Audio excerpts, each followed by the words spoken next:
Alright, almost done with week 2 as well. Sorry about the late upload, just been extremely busy, but I have been doing these on schedule. So without delaying it, starting off with some reverse grip pull downs, 1 sets of warm up and 3 sets to failure of 8 to 10. If you can see my grip, it's actually a close grip, hammer style.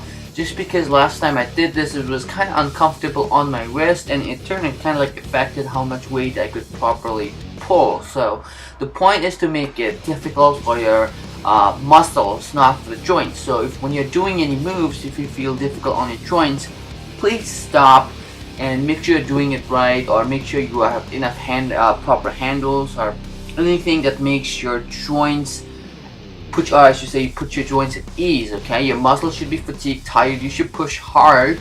Okay, but it doesn't mean that the joints should suffer. No. So just did that.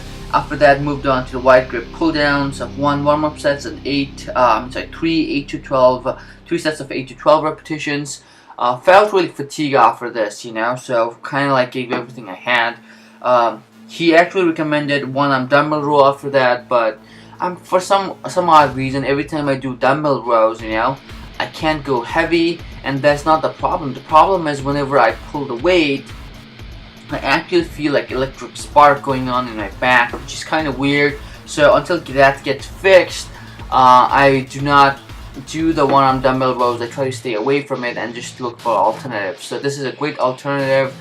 Mimics the same dumbbell row, but just from a different angle, and I don't feel any pain or any discomfort with it, so I just stick around with it instead of the dumbbell rows. Did 1 set of 8 to 10 repetitions, then followed by 3 sets of failure of 8 to 12. Again, the whole purpose is to fatigue the muscle, is to get a good pump, but not necessarily fatigue joints, or go through some pain that you do not know what caused it. The last exercise for the back is going to be Romanian deadlift. This one specifies on your back. If you look at the video, maybe I should have put my upper back a little bit straight, and that can be achieved by expanding my chest up, and didn't do that. It probably isn't much of a concern, just because the weight here is not much of a heavy. So if I was doing like 350 pounds, 400 pounds, these small things make a lot of difference, but here it's only like 135, 165 pounds or so. So I'm not too worried, but the reps were kind of high. 16 repetitions. Never really done 16 repetitions for deadlift, so got an insane pump on the back.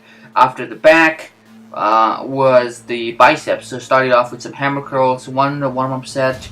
Again, 3 sets of 18 to 20 repetitions. I really like hammer strength, hammer curls, just because I just believe that forearms are probably the most useful muscle of daily life. If your grip is strong, if your forearms are big, you can do a lot of day-to-day life. It just doesn't matter how much you bench or squat. If your grip is weak, your overall body is going to be weak. So I just like that he incorporates a lot of hammer style of forearm workouts. Moving on is going to be the preacher curls. It was recommended to do it on a machine, but obviously don't have a machine, so I did it on a regular preacher bench, and did 1 warm-up set and then 3 sets of failure for 14 to 16. Haven't done this for a very long time, people, so really felt good, really felt good. And then after that was easy bar curl.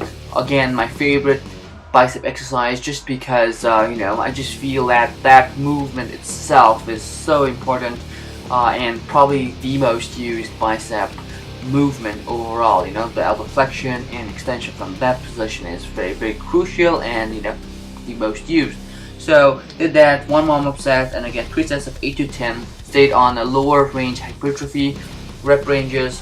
So enjoyed this workout, and I'll see you guys next time. Bye bye.